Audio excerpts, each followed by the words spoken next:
lovely Gina DeVee here, and we are going to talk about her amazing new book, The Audacity to Be Queen, The Unapologetic Art, and I love that word, unapologetic. If you know me, I'm obsessed with that. Unapologetic Art of Dreaming Big and Manifesting Your Most Fabulous Life. Welcome, Gina. Thank you. Thank you. It's so great to be here. Oh my gosh. So where do we dive in? Where, when I was thinking of what I wanted to ask you, one of the things that came to mind was, when in your life do you feel like you made the decision to be queen? And do you think it was like one kind of like moment where you're like, I'm done with dealing with this stuff? Or was it a series of tiny moments? I think it's still an hourly decision. Yeah. I'm like, depending on what happens, okay, I have the choice to be queen right here, right now, or make a different choice. So I made that decision about 4 times earlier today so far. It's only 1:30. Oh, good, because I literally was thinking that before I was getting prepared for this interview.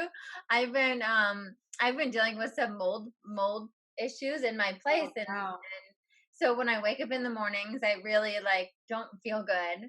And as I was getting ready for this interview, I was like, what would a queen do? And I put on some like Beyonce, and I was like, you're gonna put the red lipstick on, you're gonna look good, and Love that. Yes, yes, yes. Got to overcome all of our circumstances, including our environment at times. yeah.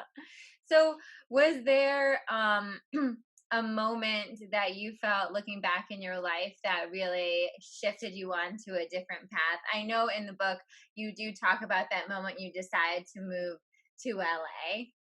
That was a big one. That was a big one.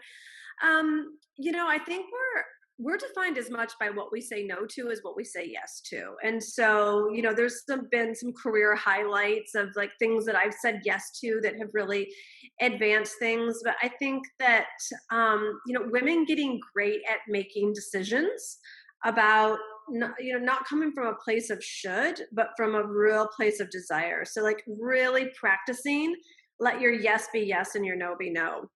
Because I think that so much of probably the biggest reason why I'm so committed to living my life and, being a student of living my life as a queen today is because of how much of the unlived life I experienced just waiting for my big life to happen. So all throughout my 20s, I was broke, I was in debt, and I just kind of like let my life be that way because I thought, well, that's what happens when you go to grad school. And I don't know, like I just kind of hoped that my life would get better one day. And I think that I just didn't know that I could have made different decisions earlier, and I could have made decisions that would have up-leveled my life, or made decisions that told me I didn't have to struggle financially, or that I can move things forward faster, or I didn't have to pay for dinner with those local loser rock stars. It was. Much of my 20s were very much an unlived life. So today I'm so much like there's like 12 years there that I'll never get back. And, I don't want to live with that regret moving forward. Yeah. Well, one of the things you talk about, and I don't know if this is jumping ahead, but one of the things I love that you talk about is bending space and time. Yes. You Yes. want Yes, to yes. explain a little bit more about this because I love it. Oh, this coming from a woman who's really read the book. I love it. Yeah, I mean, you like that. It's exactly that. I didn't know that I could bend space and time. And I think I heard a quote from Elon Musk recently. He said, figure out whatever your 10-year goals are and ask yourself, how can you accomplish them in 6 months? You probably won't, but you'll accomplish them a lot faster than if you said they were 10-year goals. Oh my God, I love that quote. Right. Yeah. And so I think that it's just like that for entrepreneurs, for losing weight, for any of it. It's like we've become so available for what other people say about how long something should take or how hard it's going to be, or and if you make a different decision, I think we all know enough about the power of our mind and the power of the human spirit, where there's a will, there's a way, and it doesn't have to take that long. There's a place for incremental growth, but not as much as we give it. And what do you say to someone that's listening that's like, okay, well, I feel like, lockdown and all the craziness in the world has just kind of put me in this, because I'm in the same kind of space. These listeners are in the same space. We're doing this personal work, but I've felt this way. I'm sure a lot of my clients have too. Just like, bleh. We've been calling it the blahs, Mhm. right? And so, what would you say? What would you tell someone that's listening to this that's like, okay, I need to bend some space and time right now to get back the past like 6 months where I may have not been on top of things? What Yes. would be like your action steps? No, so one of the qualities of a queen is really it's getting accountability, but it's also getting the support. So I didn't do the blah thing with my career. Like my book came out March 3rd, 2020. And when you wait 20 years to write a book and it comes out during a global pandemic and your whole book tour gets canceled, I did a really quick pivot professionally. And I've I've generated more money, more impact, more momentum, more awesomeness in my business in the past 4 months than maybe the past 4 years, even. Like it's been amazing. However, I gave myself full permission to basically act like I was at camp for the past 4 months, and I've like every night was Taco Tuesday. It's like Yes. 4 o'clock, and I was like, want a cocktail? Sure. You're like, does today end in Y? I mean, like it's just, and I was like, and I finally I got on the scale, and I was like, ooh, ooh. And I was like, okay, it is time to reverse it because I kept like waiting. I was like, well, when we get out of quarantine, I'll go for a run, or when I can get back to my gym, or I'm sure when I can like book a ticket to Europe, and then I'm gonna want to wear cute clothes. Like I had like all these like it's coming, and it's like it's still not here, but the scale keeps. So I'm like this water buffalo, feeling like this water buffalo, and and here's the worst part. I have no, and I mean zero, what do I want to say? Self-discipline in this area. Like, even though nothing fits, even though I bought all these cute summer clothes that I extra can't wear right now, like, I have zero motivation. Which And is which is why this is even more relatable to anyone listening. Whatever that area is for you, we all have them. I think it's food. It could probably be for a lot of us, but I think yeah. Continue. And I was like, okay, time to make a queenly decision. So I do not currently desire the circumference of my waistline. And so I've got to make a change. But what I did was I called my trainer, and we're doing virtual sessions. And I knew that I had to do personal training every single day right now, because left to myself, there's no way I will even take my ass out for a walk.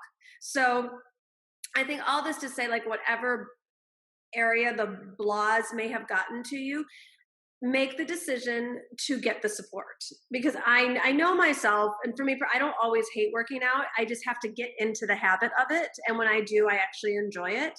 But right now, that is not. It doesn't feel good. I'm not excited about it. None of it. But I am happy to say, even while we were talking before, even though while I was on my motorcycle ride, I was still doing the virtual training. So I'm like Wow, that's really giving myself a no excuses policy. It's like, look at you. It isn't even about being like overweight or what. Like I don't feel good in my body anymore. I'm like, yeah. I want to get back to feeling fit, but I have zero motivation to do it. So I'm basically like hiring the success. Yeah. And I think that works in kind of any investment. I feel like for me too, if I invest in something that's towards whatever that goal is, even if it's like, okay, I'm going to buy the podcast mic because I want to start the podcast or whatever it is, you put some sort of like energy into it. And Yep. now you're like, okay, I've staked my claim. I'm going to do this because I have got more at stake. Yeah, yeah, like, and I always get concerned about women. They're like, I'm not sure I'll show up for myself. I'm like, look, you got to have a super high level of commitment to your own self sabotage if you're going to actually like sign up for the class, hire the support, hire the PA, and be like, I'm not doing it. Right. That's true. But Even then actually, that I'm not brings going me to to ghost my trainer. Oh, go ahead. What so is it? no, go, go, go. Sorry. Like, I'm not going to ghost my trainer at 7 a.m. I'll show up at 7:03, but that's the level of resistance I let myself get to. I'll be grumpy, but I'll be there. Totally. Oh my God. When I used to have a personal trainer, I would be like, I would spend the entire session just like making faces at him. Being like, really? But I did it. I went through it. Exactly. But that actually brings me back to another part of the book that I thought was really cool was you talking about kind of getting to know your own self saboteur, or you call it the saboteur, right? Which is the Exactly. part of yourself that likes to stop you from showing up as the queen. You want to explain a little bit more about how getting to know your saboteur, how to figure out what your saboteur likes to do for people listening? Sure, sure. Look, and that's part of the fun of all of the archetypes that I write about in the book, that anytime we're not making choices that lead us to living our best life, it means that something else is running the show. And this conditioning started from a really young age, and it's usually we're super unconscious to it. So, I'm not consciously waking up and saying, I want to make sure none of my clothes fit. I want to make sure that I don't feel great right now. But the saboteur was like, did you want the peanut and pretzel mix with that cocktail? Sure. So I think that when you're really committed to queenhood, you'll start to see like, okay, I could really see where I'm not going to make a choice that leads me in the direction of my dreams right now. And when you really respect yourself and you can start to observe your own ways of self-sabotage and your own saboteur energy, I think at least for me, the biggest reason why I would go into sabotage was because I would think my programming was I would have to do everything. I'd have to muster up all the energy. I'd have to like figure out the right fitness routine. Like I'd have to do it all. And now that I am more committed to queenhood, I can spot it and be like, okay, left unsupervised, I am not going to be in a sports bra at 7 a.m. Like it's not going to happen. And so I then made a choice. So I made a choice to, invest in the support. And before, in my earlier days, when I didn't always have the money to hire a personal trainer 5 days a week, I would have had to make the decision to make the money to do that and to really become unavailable for struggle in any form, financial struggle, emotional struggle, health struggle. And then you start to see like it's doable. It becomes easier. But I think that really knowing that getting out of sabotage can be a lot easier with any form of support or mentoring or expertise, because it's not where you want to be in the first place. Absolutely. But I want to hear more about that being unavailable for suffering or struggling. Uh-huh. So how do we get there? So we have to become a lot of people, whether they would admit it or not, like to hang out in the struggle. Or maybe comfortable hanging out in the struggle. I think there's two things that this boils down for. One is people don't actually believe something else is possible for them. So people will be available to struggle financially when they don't really think that growing their business or whatever is going to really actually work for them. And we're, especially we women, we're very sophisticated with like all of our reasoning and the whys and the excuses. Oh my goodness. And so I think that when part of what, and I know it's my book, but I don't really take credit for it because it's like I was just the vessel and then the download came. But part of what's genius in the book is the simplicity of things. And when you really get that everything is a choice. And so where you live and what kind of money you're making or the relationship you've got with your team or with romantic love, It's like we're too powerful. When you know about brain training, when you know that your thoughts create your reality, when you know that you're meant for the epic life and your spirituality is your superpower, it's you got to you by definition start to take radical responsibility. And you take a look at like, why am I suffering in this area? And what I've learned is that, we're taught that things happen to us and then we just react or respond. But it's really about what you become available for. And I know that that's hard to swallow sometimes because but let's look at a physical analogy. Like, hopefully for you or for your listeners, like, you haven't been hit or physically hit in a really long time or ever at all.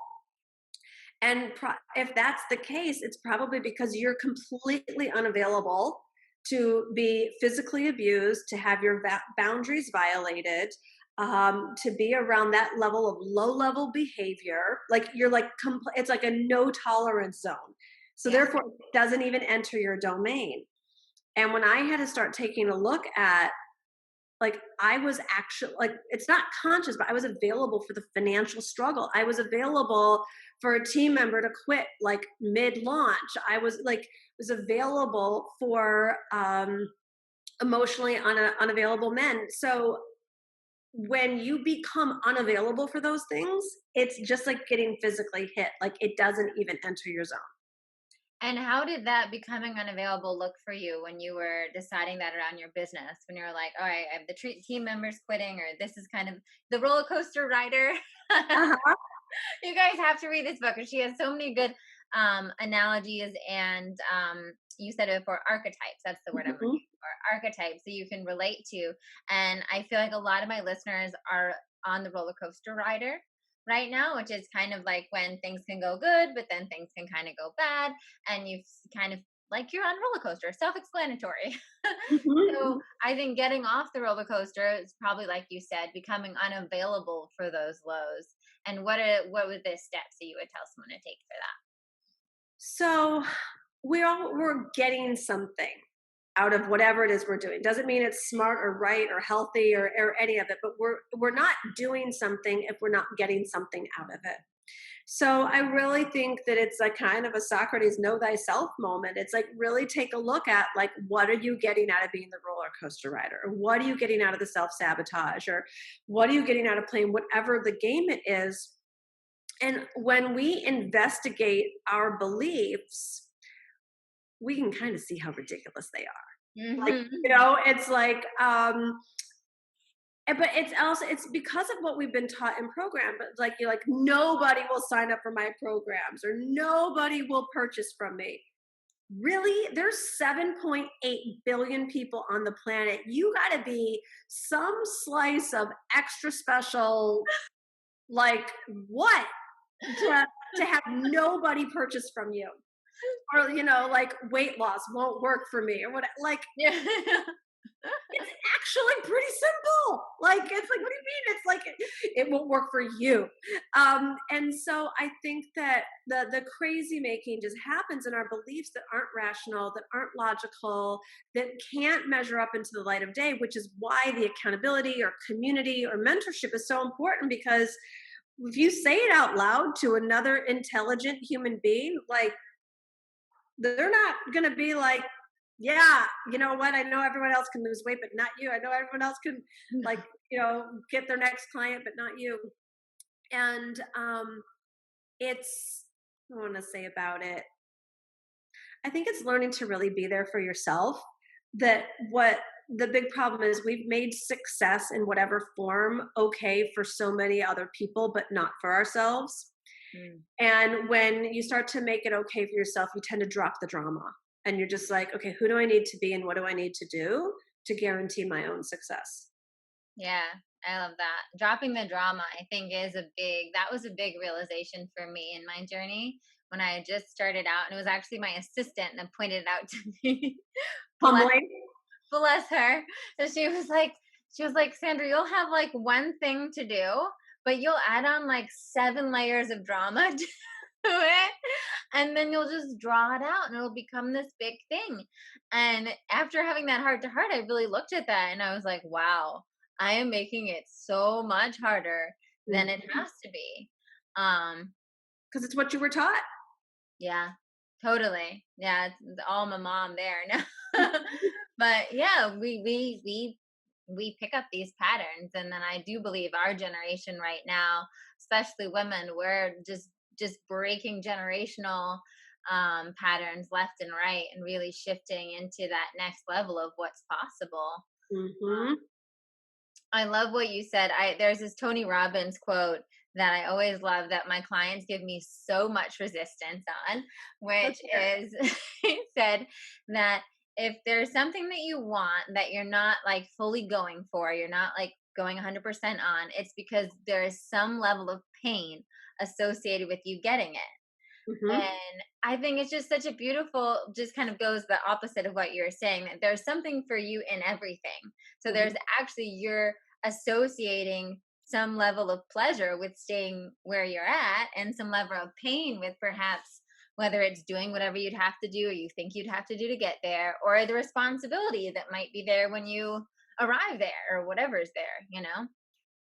And they're all irrational Yeah. when you investigate them. Anyone who knows anything about weight loss, it does not have to be deprivation. It does not need to be miserable, and it does not need to take forever. And anyone who knows anything about success knows that it's not about working longer hours. It's not about having more responsibility. Exactly. It's not about it being harder. Um, I've never made more or worked less. Like it's like the more successful I become, also because you get to define your version of success. I didn't start my company so that I wasn't about she who makes the most money the fastest wins. Even though I did cross seven figures, went from 24,000 a year to seven figures in 3 years, but it's because I dropped the drama.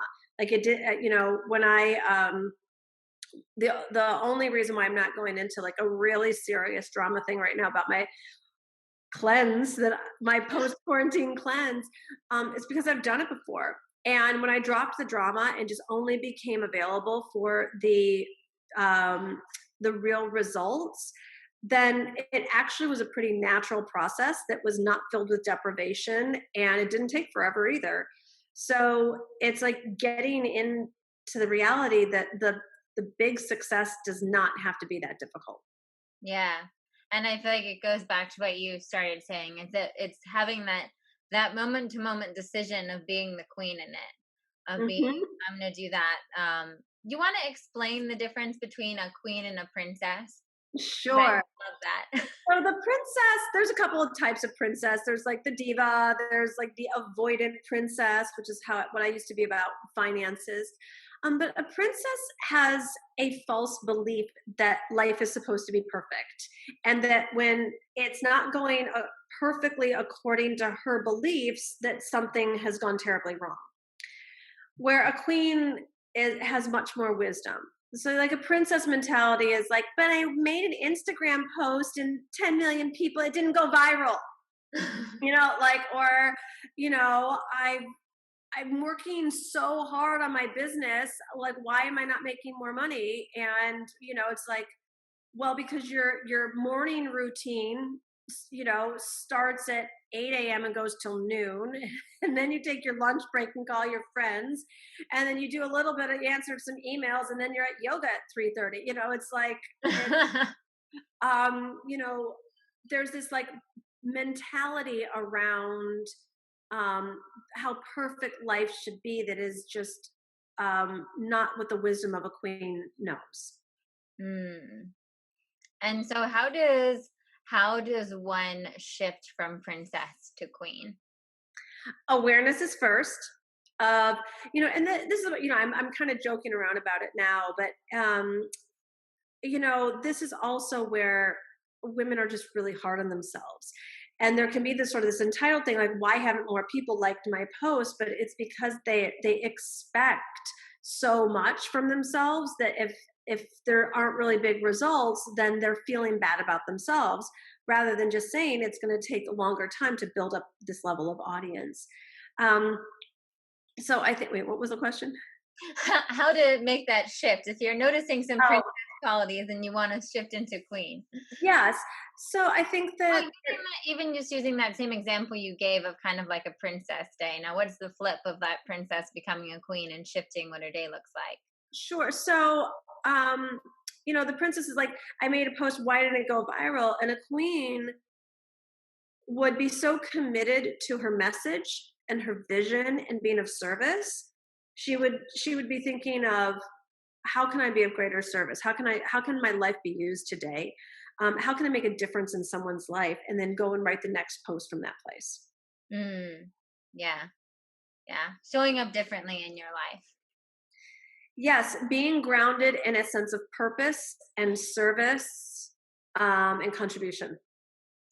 And what would you, sorry. I wrote this down because I thought it was really interesting because I hadn't heard it before, where you talk about a divine assignment, Mhm. which is more of like a moment to moment purpose, correct?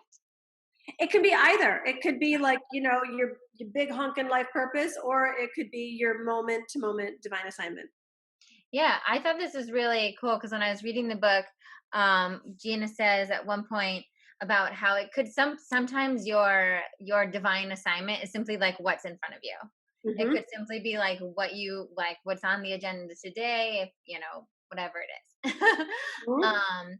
And then, which I like that. I like thinking about that as well because I think sometimes um we love thinking about our big divine assignment, right? And that's really important too. But if we think about everything that's coming up in our lives as a baby divine assignment that Mhm. needs our attention, it really shifts the way that we handle it instead of feeling, I know myself because so much of my energy and my focus is always on serving and my business and like that. So I'm always thinking about that purpose, that sometimes when there's like a baby like life purpose, a life assignment going on, I'm like, that's annoying. I just want to focus on this one, instead of Mhm. giving it that full reverence of being like, okay, this is a divine assignment in front of me. Absolutely. I mean, because the divine assignments, they show us how to practice presence.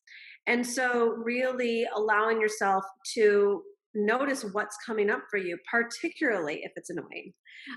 Because like nothing doesn't count. Like it all matters. And um quite frankly, I find some of like the really big picture vision transformations like so much easier than um what I would want to discard as like the minutia of the day, and the little annoyances. But so for example, I've had this with like team members per se. Like anyone can bring me like, I have a background as a psychotherapist. I have a master's degree in clinical psychology. So if you've got like full blown addiction, dual diagnosis, like severe past abuse issues, like relationship, like any of that, I can handle that, no problem. But like placing an online order, I can go into shutdown. Like, you know, um, an assistant like require one of the team members like requiring training over like something that I just think is obvious.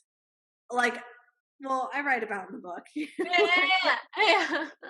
I can You know, relate. so what I've learned with what feels like the minor annoyances that actually create the bigger triggers, and not create, they tap into the bigger triggers in me. It's an area of my queenhood that needs further developed. So I either need to become unavailable for someone else to not think for their own themselves. Like, so part of my tendency is to think and do for others. And part of queenhood is about benevolent and feminine leadership, where it's taking the time to train a team member and say, like, you know, why am I, however you want to say it, but like, what was your thought process on this? Or how come you didn't think that through? Not like in a how come, but like in a how come, you didn't think that through, and really being there to not fix it for them, but to train so that both of you aren't in that situation in the future. That's not any less important than me writing my book. Like it's whatever the lesson is of the moment for both me and the other person. Yeah. And when did you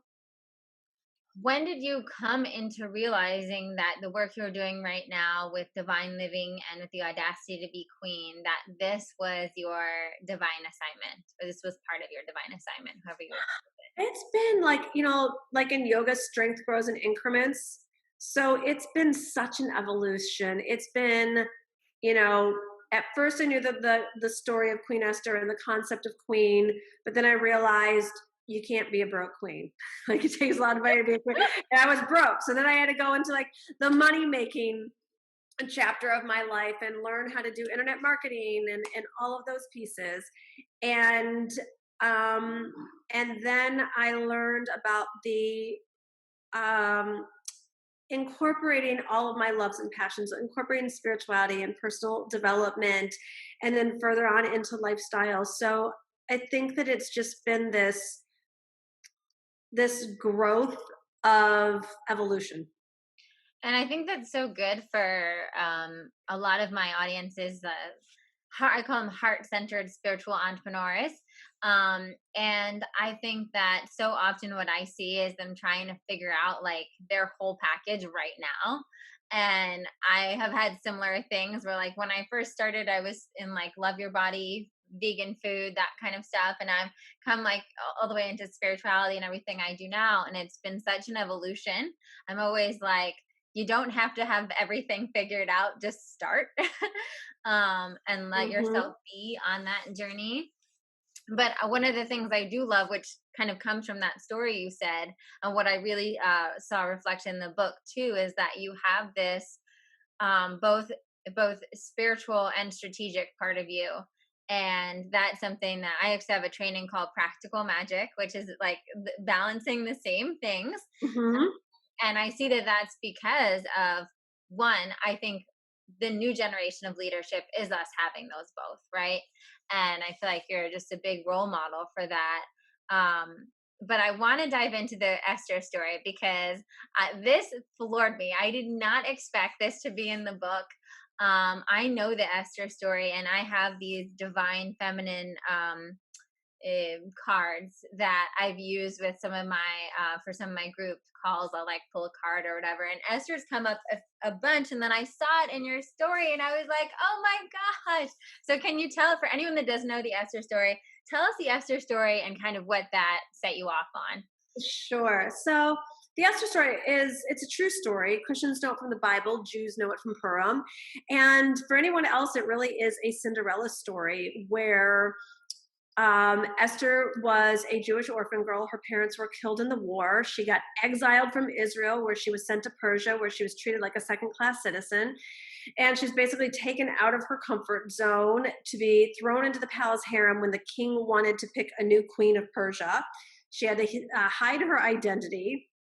She ends up being chosen to be the queen of Persia, and you would think that that's like the big, like, ta-da destination, when in fact, right after she becomes queen, there's a law issued to kill, destroy, and annihilate all the Jews. She has to go and risk her life and go before the king, reveal and expose who she really is, and ask for her life and the lives of her people to be saved. And what I really got symbolically for all of us is that Esther's story is each of ours, that we are all that ordinary orphan girl that has a higher calling on her life, and that truly only from the position of queen can we fulfill our purpose. Mhm. So there's lots of other juicy bits in the story, but that's the short version. And I just really take a look at it for it to be a roadmap, basically, of the heroine's journey, and for us all to step into our greatness, our calling, and our power. I love it. I love it. And I also love one of the things I always get from Master's story is also trusting in divine intuitive timing.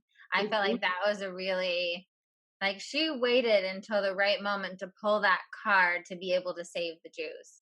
Yeah. Um, which I think is one of our feminine superpowers, is to know when the moment to strike is. Yes, yes, yes.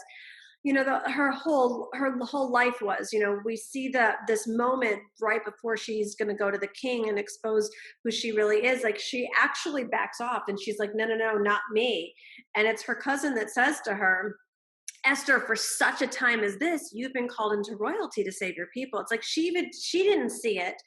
And when Mhm. you take a look at like everything that had to happen for her to be in that position at that time, like her parents had to be killed, she had to be born in Israel, she had to be exiled, she had to be thrown into the palace harem, the king had to have gotten rid of his queen. Like there was so much that went into orchestrating her destiny, and our lives are no different.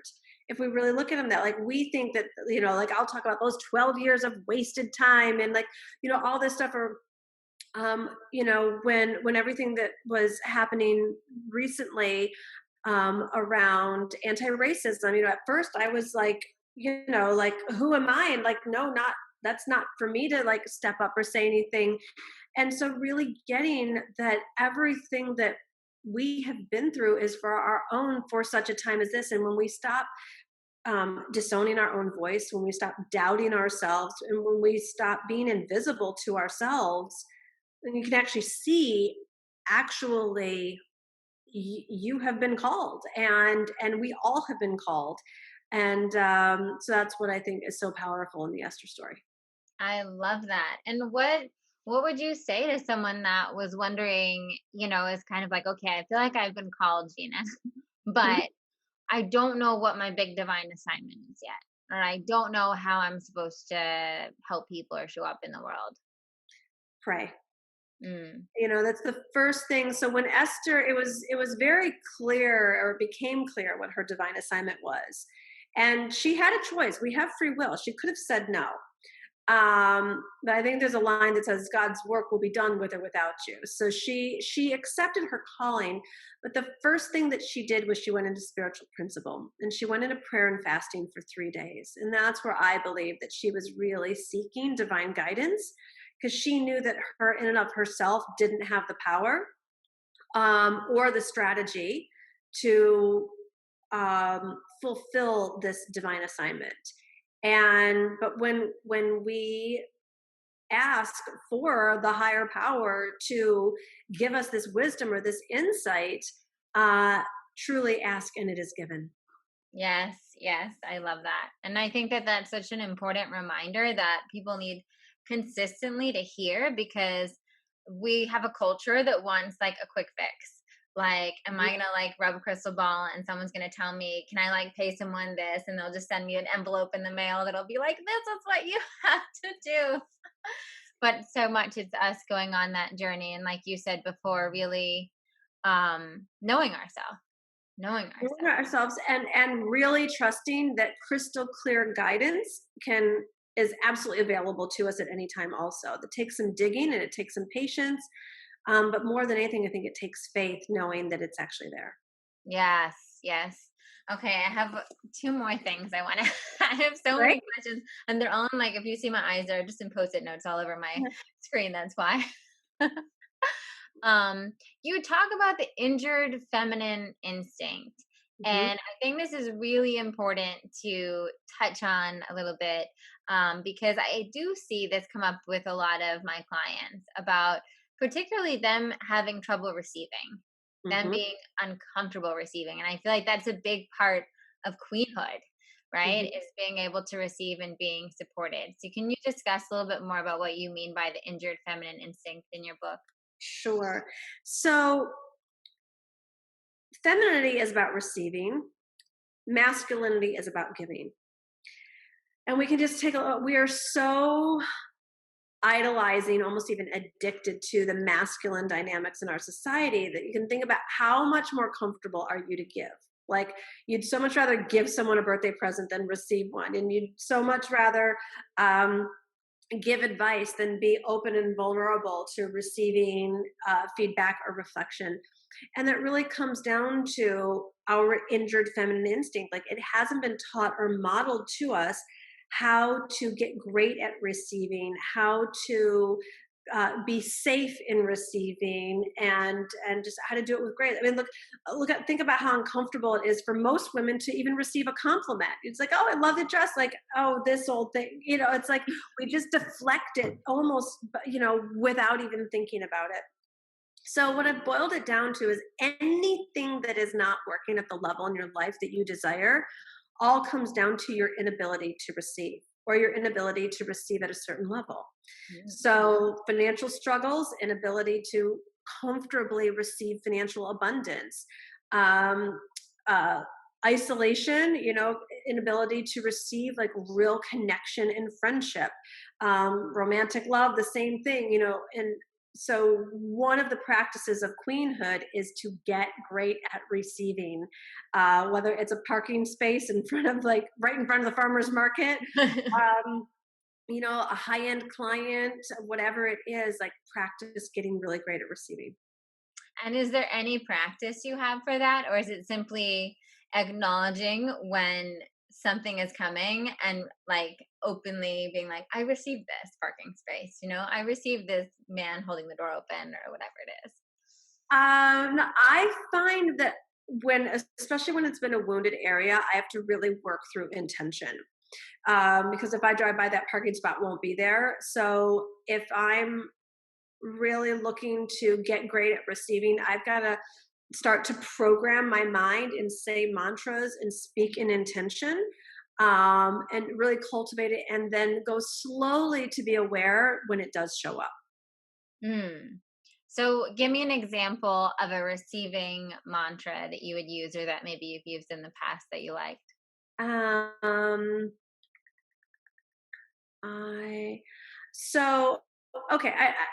We might have even talked about this at the dinner party we were at. So for so long, when I was building my business, I was so committed to getting the clients and making the money, building the brand, whatever that is. So I was like in work, work, work mode.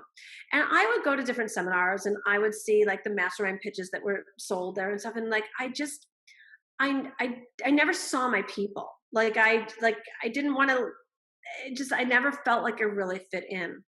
And I thought that it was all them and it was all outside of me. But when I looked deeper and over a period of time, what I realized was that I didn't have a belief that my tribe or my people actually existed. So Hmm. then I would just go and I would create these experiences for myself where I'd end up at seminars where like there would be mastermind groups I'd want to sign up for, but I wouldn't because it wasn't my tribe or my people. And so I had to start to program myself and really believe that, I think the mantra was something like, I have the most amazing community of friends.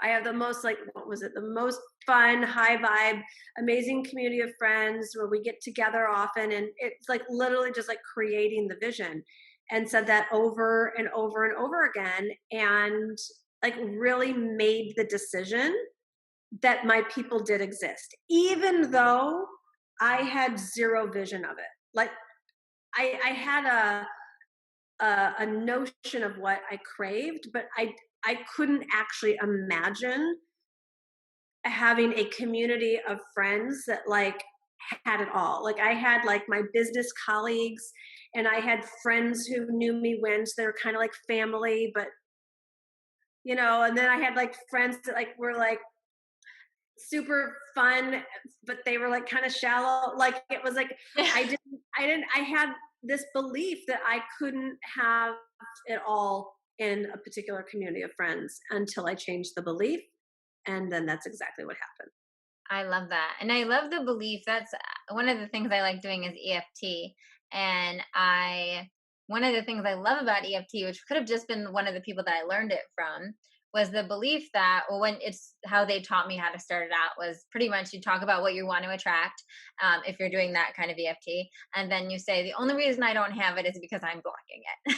Hmm. Right? Like something in me is Yes. blocking it, right? And so I love that, like that's pretty much what you're saying is like if you're looking at your life and you're like, I don't have that or I want that and I'm not getting it, it's because you've got some miswired belief systems just right now saying that you're available to not have it and that maybe it doesn't exist or it's not for you. which is just such a point of power, right? Yes, And in totally. it's like I'm the queen, and so if I don't have it, it's simply because I haven't thought to ask for it yet. Yep. It's yep. Or believe that even if I ask for it, that it will absolutely manifest. Absolutely.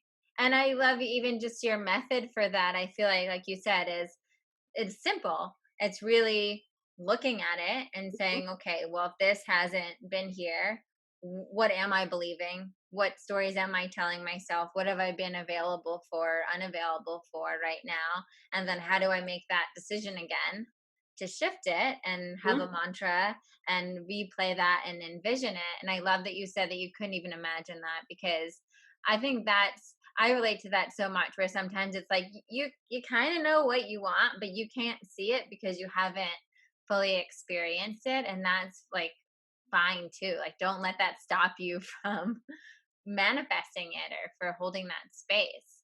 Mhm. Mhm. The last thing I want to talk to you about that I think is just so, it just came, I think it's probably honestly because I personally relate to it so much. And I was like, oh, this is the gift. This is a gift for me too. Is how you talked about this, about how you didn't accept the, how do I say this? Not that you didn't accept. There are parts that you were trying to hide publicly, right? And it wasn't because they were bad, but you just didn't think, oh, like, are the people that follow me for life coaching and self help gonna like that I like nice clothes or that I like traveling? And I think one of the parts of your journey that I think is so beautiful, that I was like, oh, soul medicine for me, was really acknowledging that, like, you could be full bloom. You could show all the Gina, and people are going to actually love you even more for that. You want to Mhm. talk a little bit about that journey? Because I feel like a lot of people go on that blossoming into fully acceptance. Yes. I mean, this is where becoming unapologetic comes in. This is where audacity comes in. You know, people, well, the right people, I should say, love the realness.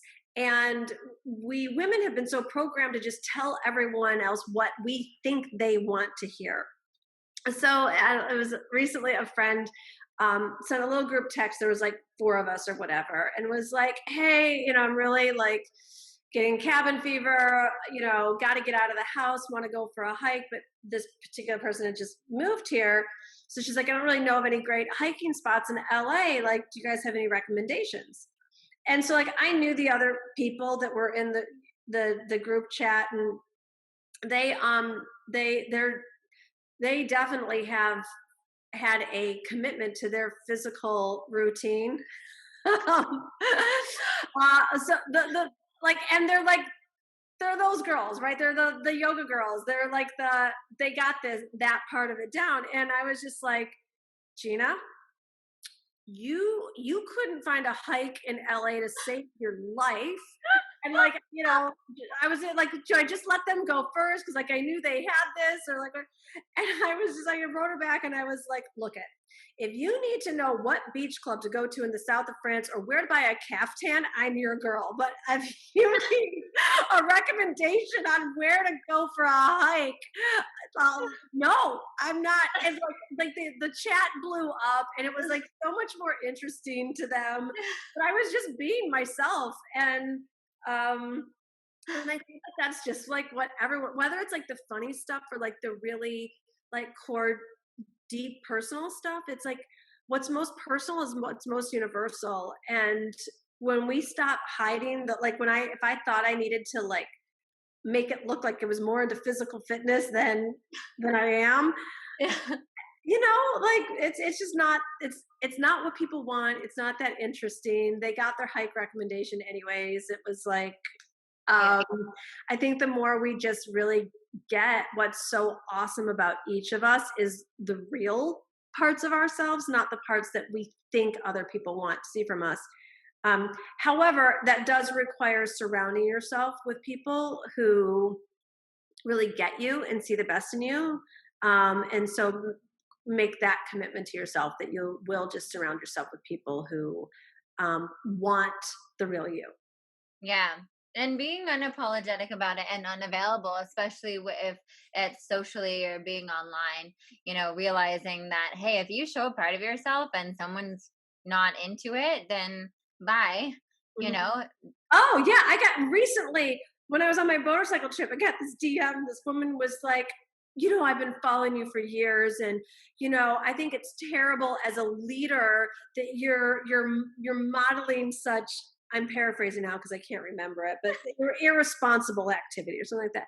And I said, how is it that I'm modeling irresponsible activity? I'm on a motorcycle ride. I'm wearing a mask. I'm washing my hands. I'm taking nutritional supplements to keep my immune system high. It's like, she's like, well, you're not showing any of us that. And I was like, and my husband wanted to take the phone out of my hand. I was like, no, not to. And I was like, it is the reason why I started this Instagram account is not because I feel it is my obligation to take a picture every time I wash my hands or wear a mask. I said, I'm not going to take a picture every time I put my seatbelt on either. I do it because it's the right thing to do. And if you are assuming that's not what's going on, then that's more on you than me. I didn't say all of that, but that's all what I wanted to say. I feel you. I feel you. I've gotten some of those, some texts like that as well. And, and like, listen, if I pull my mask down so I can record an Instagram story when no one else is around, I promise it's going back up. But it's like I call them the Instagram police. And I pray for them because why do they have the time? Why do they have the time to police the interwebs? Yes, and part of my queenly advice, I used to not respond to I'd either just delete them or not respond, and because I was trying to do the spiritual thing of like you get what you focus on, and what I have found is that they will keep coming back with like 7 more sisters if you don't actually. Um, no, but what I found was my not responding wasn't spiritual; it was actually doing a spiritual bypass because I didn't want to confront and I didn't want to be visible and I didn't want to deal. And so when I found that I'm giving myself permission to be me and actually respond, and then to my knowledge, it's gone away. Yeah, same here actually. I found that sometimes they just want to know that like you listened to them. Like they just want that moment of like, okay, she got it. And then I've actually all mine have pretty much like dissipated into relative kindness after that, where I was just like, Mhm. oh, okay, just wanted to make sure, almost because they were expecting that. And I too, I used to do that when I first started. I would just be like, oh, forgive and delete, I'm just then I was like, oh no, it actually would be, especially, and I love, just to bring it back home, I love the using that word queen, right? It really just does give you that a good reference point when you think about that. Like in that situation, I'm like, no, the queen is gonna, she's gonna deal with it, right? She's not gonna like just hide from it. So it's such an Mhm. important point. For sure. All right. Gina, this has been so much fun. I feel like I could talk to you about things in your book forever. Uh, Is I've there had any class. one last, parting remark that you want to share with the ladies that could be about, bending time and space and manifesting something or stepping into your queendom? Whatever you. Yes. I think the one of the biggest lessons, even for me this year, has really been about. I think your community already knows to be living your best life and be going for it in general, and that our epic life is available to us, and it doesn't come with any except. So it's like if our epic life is available, it's not like we can live our best life except if there's a pandemic going on, except if if there was more money in the bank, except if I was more support. Like we don't need any of the excepts. We have been given the awesome opportunity to live our epic lives no matter what, no excuses policy. And as women, let's not let ourselves off the hook that easily anymore, because every time we do, we we don't step into the level of leadership that this world needs. And whether you're meant to lead your household, your company, your community, your nation, whatever it is, the world is craving feminine leadership. And it's what you've been designed for and programmed for, and it's what you've been working on your whole life. So I think that we've diminished that because we thought someone else knew better, or someone else was smarter, or someone else could handle it better. And if this great awakening year of 2020 has taught us anything, it's that we know enough, we know plenty, and let's go live the epic lives that we've all been designed to live. Yes, yes, yes. Amen to that. Hallelujah. Mhm. Thank you so much, Gina. And everyone that's listening, check out the links below. I'm going to link where you can buy Gina's book, The Audacity to Be Queen. Highly, highly recommend. Beautiful summer reading, as well as I'll put all of her links below to follow her on social media. She's always doing awesome Instagram videos you guys should follow along. You'll love. And thank you so much. Just thank you so much for your time. This was so beautiful to chat with you. Oh, it's been amazing. Such a pleasure to be here. And also make sure that you have a link for our companion course. So whether or not your readers buy the book, which I want you to, but we have a free companion course too, because I just really want this information inside every queen out there. Amazing. Perfect. Yeah. So the companion course link will be right below as well. Thank you so much. And you guys, Oh, I'll see you guys next time. thank you.